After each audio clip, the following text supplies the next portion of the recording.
Okay, so ready to jump into the deep end with this VP debate. We're talking Vance versus Walz. And trust me, things got interesting. Definitely interesting. And we're not just going to rehash who said what. We're going to dig into why they said it, what it means for this election, especially now, right? With only a few weeks left. Exactly. This isn't just a recap, it's about understanding the game plan behind every word. Exactly. Like, take how they kicked things off with Iran's attack on Israel. I don't know if you noticed, but Vance started with something kind of personal. Right, talking about his grandmother raising him. A bit left field for a debate, you'd think. See, I think that's deliberate, trying to connect with voters on a human level before he dives into the whole peace through strength thing. Very Trumpian, wouldn't you say? Oh, absolutely. Classic Trump playbook. But here's the thing. He didn't just leave it at that. He immediately connects this whole Middle East situation to Biden and those Iranian assets. Yeah, like he was drawing a straight line between that money and the weapons being used against Israel. A little taste of the whole blame game strategy we saw throughout the debate. Totally. He's crafting a narrative, Yeah. trying to plant that seed in voters' minds. Biden unfreezes assets, and suddenly our allies are under attack. Subtle. So how did Walz counter that? By going back even further. Exactly. Back to Trump's decision to pull out of the Iran nuclear deal. Remember that whole thing? Oh, yeah. Walz argued that, actually, that move is what brought Iran closer to having nuclear weapons. Direct contrast to what Vance is saying. And then, to really hammer it home, he brings up those infamous Trump tweets about Iran. You know the ones. Oh, I definitely remember those tweets. Yeah. Not exactly known for their diplomacy, let's just say. Oh. Walz is using Trump's own words to paint him as unpredictable, volatile, especially on the world stage. Risky move, but... Could be effective, especially with voters who are already a little wary of Trump's style. Right. And you know what's interesting? Right as this debate was happening, Hurricane Helene was bearing down on the coast. Talk about a timely backdrop to the whole climate change discussion. Couldn't have planned it better. And I got to give Vance credit. He didn't outright deny climate change. Yeah, he was more, how do I put this? Subtle. Yeah, subtle about it. He talked about clean air and water, which everyone wants, but then pivoted to reshoring manufacturing as the solution. Again, very Trumpian, right? Right. Bringing jobs back to America. He's framing climate change through an economic lens. Make America green again. Basically. He's trying to appeal to those who might be skeptical of the whole climate thing or worried about the cost of addressing it. Meanwhile, Walz is all about urgency. Climate change is here, it's now, and it's affecting everyone, not just some liberal elite. He made sure to mention farmers specifically. Smart move. He's trying to bridge that gap, showing that Democrats aren't out of touch with rural communities, especially on an issue that directly impacts their livelihoods. And then immigration. Things got a little heated. To say the least. Vance basically promised that if Trump's elected, they'd enact the biggest, most massive deportation plan this country's ever seen. Starting with immigrants who've committed crimes, of course. Strong words. And then he linked it to the fentanyl crisis, blaming Harris directly. Appealing to fear, plain and simple, and it's effective. But Walz fired back with Harris's track record as Attorney General, talking about how she prosecuted transnational gangs, pushed for bipartisan immigration reform, the whole 9 yards. Trying to paint her as someone who actually understands the complexities of the issue, not just throwing out sound bites. Exactly. He even went so far as to say that Trump was the one blocking real reform, all for political points. Bold move, accusing your opponent of using a crisis for their own gain. High risk, high reward, right? That's the name of the game in these debates. It's like they're speaking two different languages sometimes. Totally. But both trying to tap into the same anxieties, especially when it comes to the economy. And speaking of the economy, can we talk about those numbers they were throwing around? Seriously, it was like a financial fire hose. And Walz, right off the bat, he had to address that whole potential deficit increase under Harris. A classic line of attack. Republicans love to bring up the deficit, especially when there's a Democrat in the White House. Right. It's like their go-to move. But Walz didn't shy away from it. He framed it as an investment.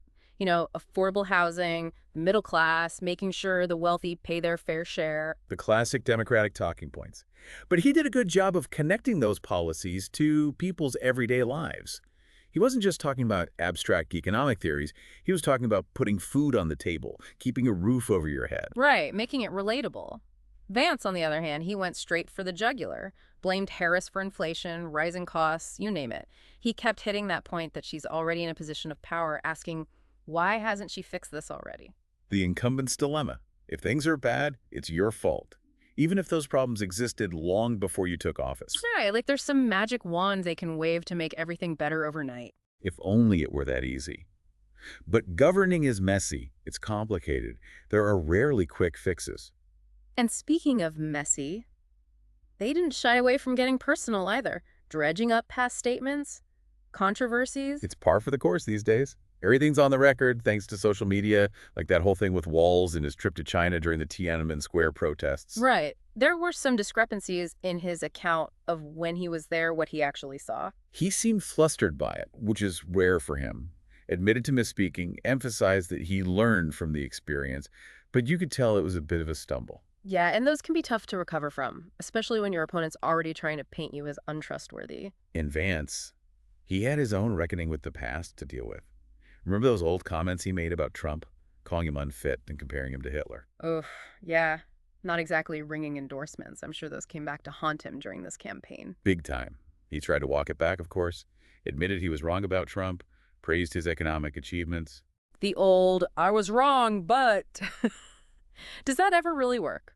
It depends on who you're trying to convince. Some people might appreciate the honesty, the willingness to admit mistakes. Others might see it as a betrayal, a sign that he can't be trusted. Only time will tell, I guess. But speaking of things that are hard to walk back, let's talk about abortion.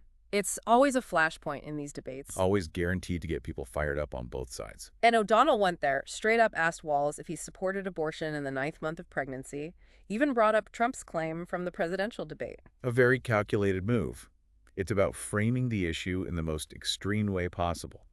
Late-term abortions are incredibly rare, and they're usually only performed in cases where the mother's life is in danger or the fetus has severe abnormalities. Right, but those nuances often get lost in the heat of the debate. Exactly.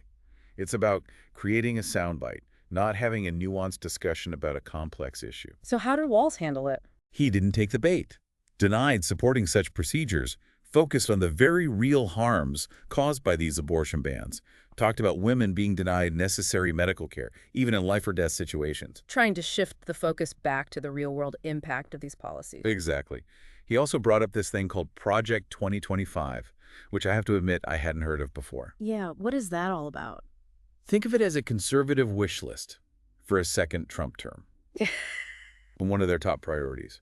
Restricting abortion access even further, overturning Roe v. Wade was just the beginning. Wow, so we're talking about defunding Planned Parenthood, maybe even limiting access to contraception. Potentially. It's all part of this larger effort to roll back reproductive rights. Yeah. And it's causing a lot of anxiety, especially among younger voters who are now facing a future where they have fewer rights than their mothers and grandmothers. It's definitely a generational flashpoint. So how did Vance respond to all of this? Did he embrace this Project 2025? He stepped to the states' rights argument on abortion, which is pretty standard for Republicans these days. But here's the interesting part. He also talked about the need for the party to be more pro-family. And he didn't just mean in the traditional sense. Okay, now you've got my attention. What do you mean? He talked about supporting fertility treatments, making childcare more affordable, giving women more options when it comes to balancing work and family. Huh. That's not something you hear every day from a Republican. Right. It's like they're trying to soften their image a bit, maybe appeal to suburban women who are increasingly turned off by the party's stance on abortion. Interesting. So it's like they're trying to have it both ways. Restrict abortion access, but then offer support for families after those babies are born. Exactly. Whether it's a genuine change of heart or just a clever bit of political maneuvering, it remains to be seen. But it's definitely something to watch. It's like they're trying to thread a very fine needle. Speaking of fine needles, Thank you.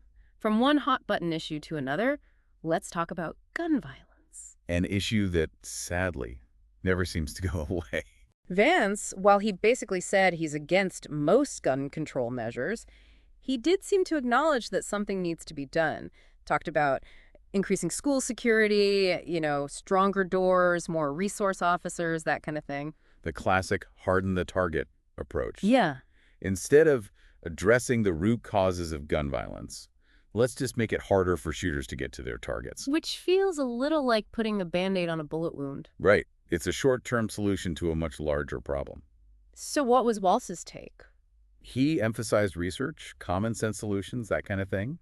He even brought up Finland, which I thought was interesting. Finland? Yeah, they have a really high rate of gun ownership, but they also have very low rates of gun violence. Really? I didn't know that. How do they do it? Well, they have universal background checks, mandatory safety training, and a ban on assault weapons, just to name a few. So it is possible to have both? It is, Yeah.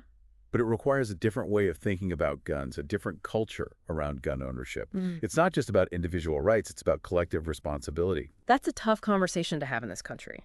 It is, but it's a conversation we need to have.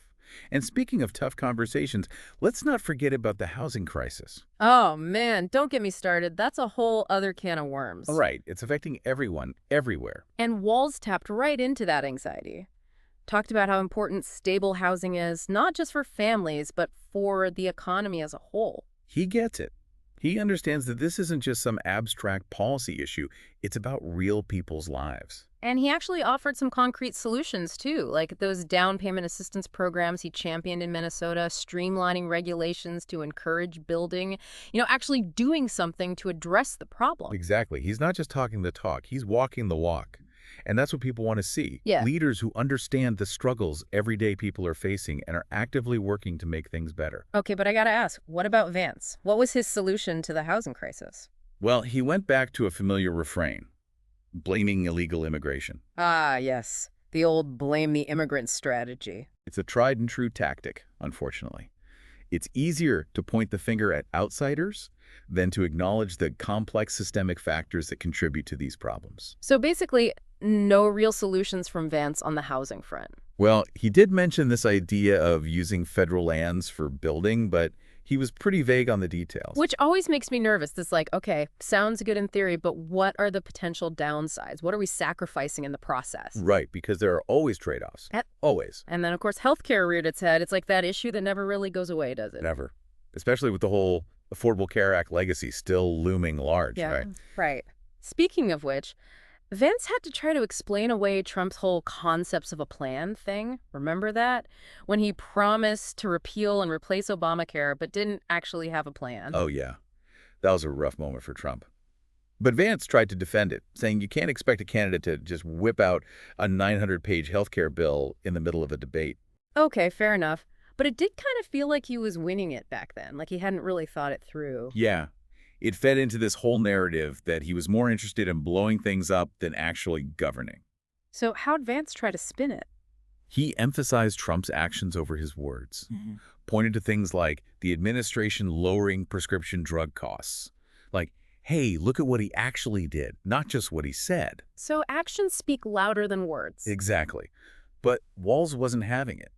He immediately reminded everyone that Trump tried to repeal the Affordable Care Act on day one. Which he did. And let's not forget, he also supported that lawsuit to overturn the ACA. The one that would have taken away protections for pre-existing conditions. Huge issue for a lot of people. Yeah. And it shows the difference between the two candidates.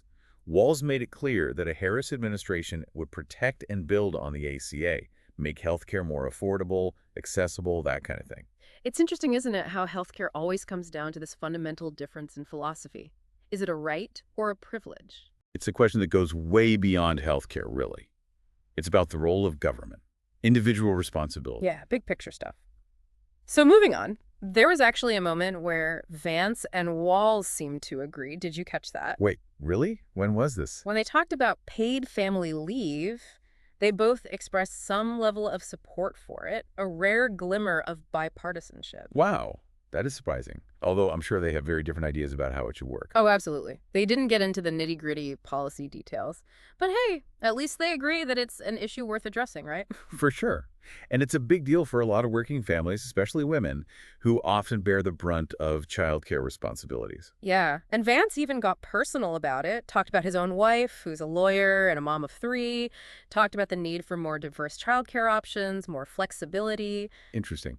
Not exactly the kind of language you usually hear from Republicans. Right. It's like he's trying to signal that he gets it, that he understands the struggles that working parents face. And Walz, being Walz, he focused on the economic benefits of paid leave, talked about how it leads to a healthier, more productive workforce. He even brought up Minnesota's program as an example of how it can work. Of course he did. Always got to rep his home state. Smart move. It's always good to have a real-world example to point to. All right, ready to talk about the elephant in the room? The 2020 election. The one and only. Things got tense when they got to that topic. Yeah, no kidding. That's the issue that's still dividing the country. And it's clear that neither candidate was going to back down. O'Donnell went straight for it, asked Vance point blank if he would challenge the 2024 election results, even if all the governors, including Republicans, certified them. Wow. Talk about a loaded question. Right. I mean, how do you even answer that? Vance tried to dodge it, said we need to be focused on the future, but then he went on to echo Trump's claims about problems with the 2020 election. It was like he was trying to have it both ways. Trying to appease Trump's base without alienating moderate voters who are concerned about democracy being under threat. It's a tough needle to thread. For sure. Walz, on the other hand, he went there. He gave this incredibly powerful account of January 6th, the violence, the chaos. It was chilling, even now, all these years later. It was a stark reminder of what's at stake in this election. It's not just about policy differences. It's about the future of our democracy. He ended by urging Americans to choose leaders who will honor election results, uphold the Constitution. It was a powerful moment. It was a call to action, a reminder that democracy is fragile, though we have to fight for it. And with that, they went into their closing statements. The final pitch. One last chance to win over those undecided voters. Walz went with optimism, painted a picture of a brighter future under a Harris administration, talked about progress, inclusivity. A very different tone from what we've been hearing from a certain someone for the past, oh, I don't know, 8 years. Yeah. Vance, on the other hand, he went with the whole return to common sense message, talked about affordability, security, appealing to that sense of nostalgia, that things were better in the good old days, which, let's be honest, is a pretty effective tactic, especially in times of uncertainty and change. Two very different visions for America. So as we wrap up this deep dive into the VP debate, what's the key takeaway you want our listeners to remember?